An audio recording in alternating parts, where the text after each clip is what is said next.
How's everyone feeling? Good, good, good. So our next guest holds one of the highest rankings as the Lieutenant Governor of British Columbia. Please welcome Her Honor, the Honourable Judity Guichon.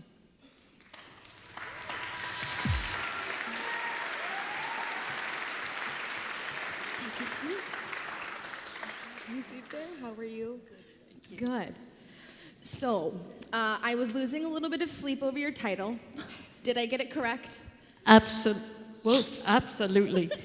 Perfect. And excuse me that I've brought notes too. That's okay. We all have notes here. So, could you explain your title to our lovely members of the audience tonight? Well, I wish I could see you better out there, but thank you very much for inviting me to attend this wonderful gathering. So the role of Lieutenant Governor has 4 main areas. I represent the Crown in British Columbia, and so I act as the Chief Executive Officer during state and ceremonial events.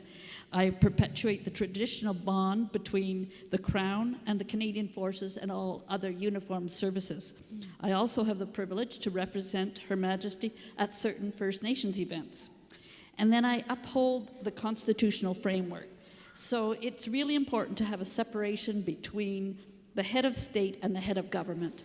And as the representative of Her Majesty, it's my responsibility to assure there is a government and a premier in place at all times. That's important. I tell the children in school, I'm the watchdog, that I keep an eye on the politicians and make sure they keep civil society civil. Round of applause for that one.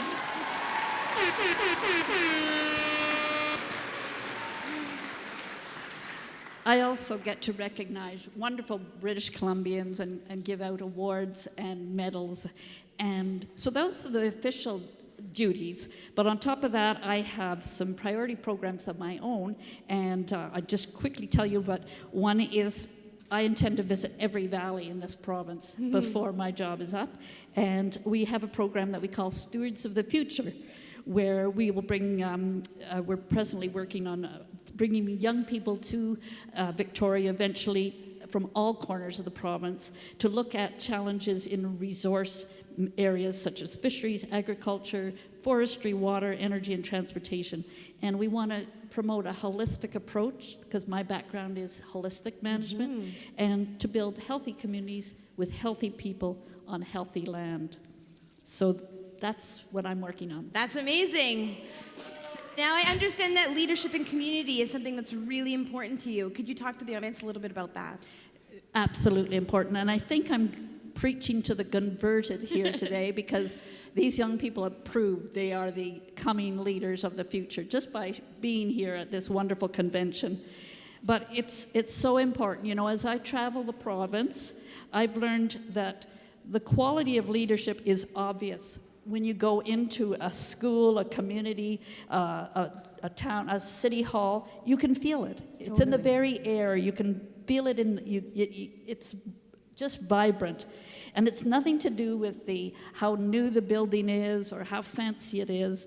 It's just the leadership.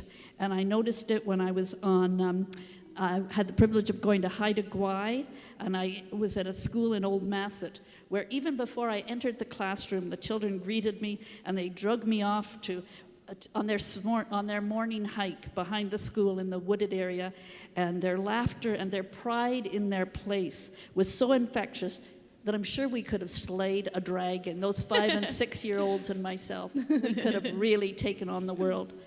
But I've seen it in senior centers where a choir leader will have folks well on in their 80s entertaining people, and they all looked like they were more like 16 just because the leadership of that choir. Wow. So it's everywhere. I was up in Fort St. John where a wonderful, actually it was Fort Nelson, where a very dynamic young chief by the name of Charlene Gale showed us proudly around her innovative growing community.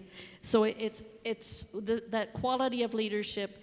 It's not the buildings, it's not the dollars, it's just the people.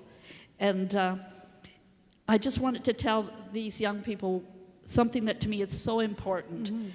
We're going to need all the wisdom in the future because of the challenges that you folks are going to face. And because I'm from the land, and I know so many of you folks have that same feeling about the land, we've got to find ways, and it's so important that young people that live in urban areas learn about, that they learn from their elders and from the experience out there.